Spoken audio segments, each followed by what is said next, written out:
आपण मानवी स्नायू आणि पचन संस्था हा घटक बघणार आहोत.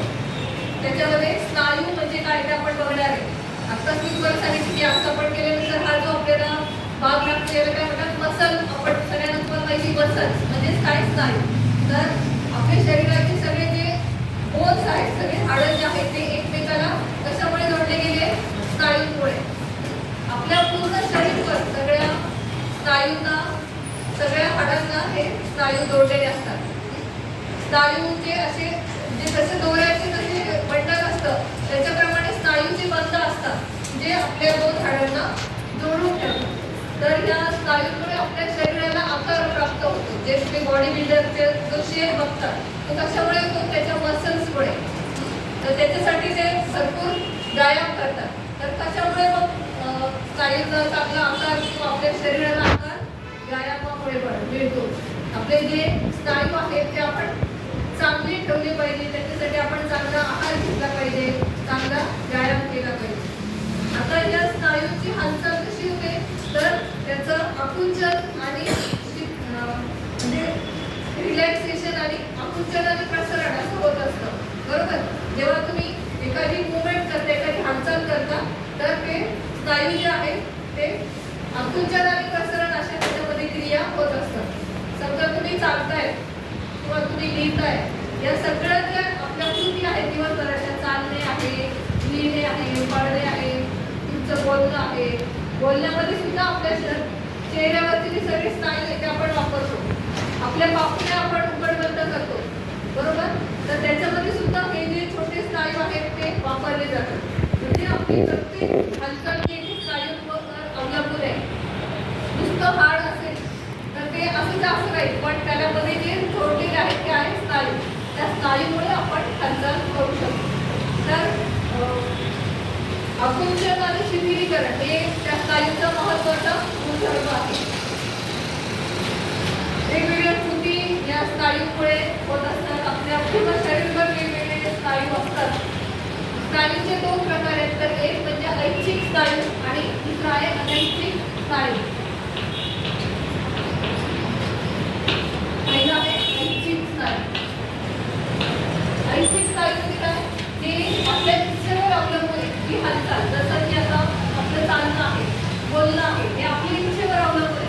आपण नाही बोललं तर काही फरक पडत नाही, आपण नाही चाललं तरी त्याने काही फरक पडत नाही. म्हणजे ज्या आपल्या इच्छेवर अवलंबून आहे ज्या कृती, तर त्याला ऐच्छिक म्हणजे ज्या ऐच्छिक हालचालींमध्ये जे स्नायू वापरले जातात त्याला ऐच्छिक स्नायू म्हणतात.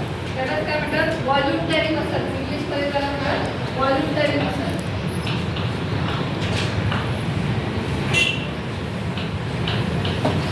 आणि दुसरे जे आहे अनैच्छिक स्नायू.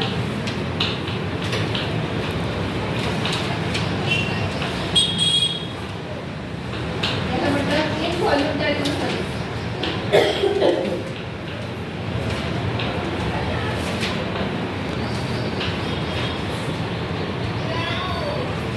अनैच्छिक स्नायू ज्या कृती आपल्या इच्छेवर अवलंबून नाही, जसं की आपल्या शरीरामध्ये आता रक्ताभिसरण चालू आहे, आपला श्वास चालू आहे, आपल्या इच्छेवर चालू नाही, तो आपल्या आपोआप चालू आहे, आपल्या मनावर अवलंबून नाही.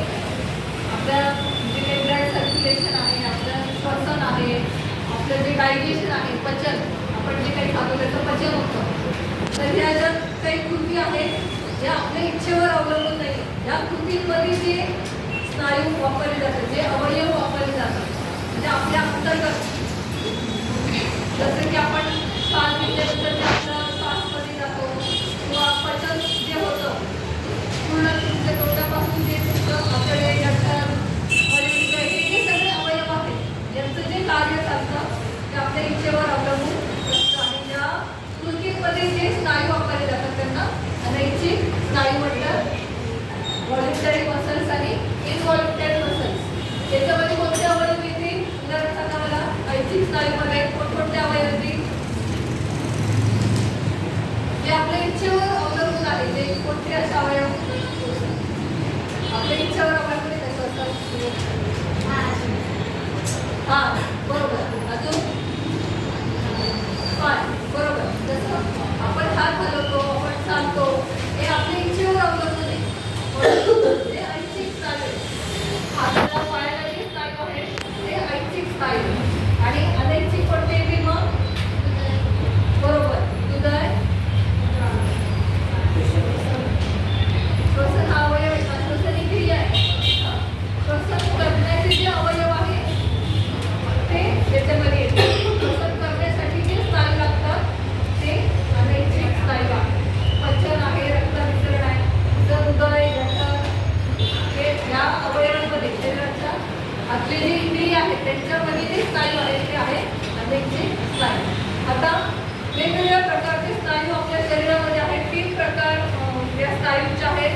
एक आहे अस्थि स्नायू,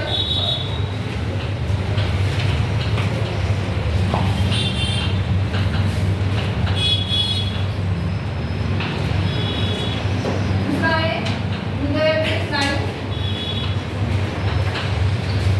आणि तिसरा आहे मृदू स्नायू.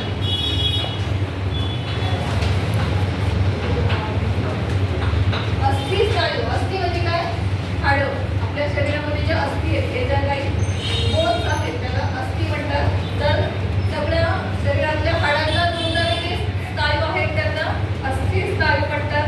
जसं की हाताचे स्नायू आहे, पायाचे स्नायू आहे, हे सगळे झाले अस्थि स्नायू. त्याचं काम काय? हालचाल करणे. म्हणजे हातापायांची जी हालचाल आहे ती अस्थि स्नायूमुळे आपण करू शकतो. त्याच्यानंतर पुढचं आहे हृदयाचे स्नायू. हृदयाचं जे काम चालतं ते या स्नायूमुळे चालतं. हृदयाचं आकुंचन आणि प्रसारण होत असतं. दर मिनिटाला 70 वेळा आकुंचन प्रसारण हृदयाचं होत असतं, ते या स्नायूमुळे होतं. अस्थि स्नायू हे फक्त ऐच्छिक स्नायू आहे, आपल्या इच्छेवर आहे. हृदयाचे स्नायू कोणते? ऐच्छिक की अनैच्छिक? अनैच्छिक, आपल्या इच्छेवर अवलंबून नाही, ते आपोआप होणार आहे. आणि पुढचा जो प्रकार आहे मृदू स्नायू, जे तुम्हाला सांगितलं की आपण सगळं डायजेशन म्हणजे पचन किंवा रक्ताभिसरण आपल्या आतले जे इंद्रिय आहेत सगळे त्यांच्यामध्ये जे स्नायू वापरले जातात ते आहे मृदू स्नायू. जसं की हृदय, जठर त्याच्यामधले जे स्नायू आहेत ते आहे मृदू स्नायू. जसं की आपल्याला रक्तवाहिन्या आहेत सगळ्या, आपलं जे ब्लड सर्क्युलेशन चालतं ते या मृदू स्नायूमुळे चालतं. तर आपण अशा प्रकारे 2 प्रकार पाहिले स्नायूचे. पहिला जो प्रकार पाहिला तो ऐच्छिक स्नायू आणि अनैच्छिक स्नायू. आणि दुसरा आपण प्रकार पाहिला त्याच्यामध्ये आहे अस्थि स्नायू, हृदयाचे स्नायू आणि मृदू स्नायू. आता हे जे स्नायू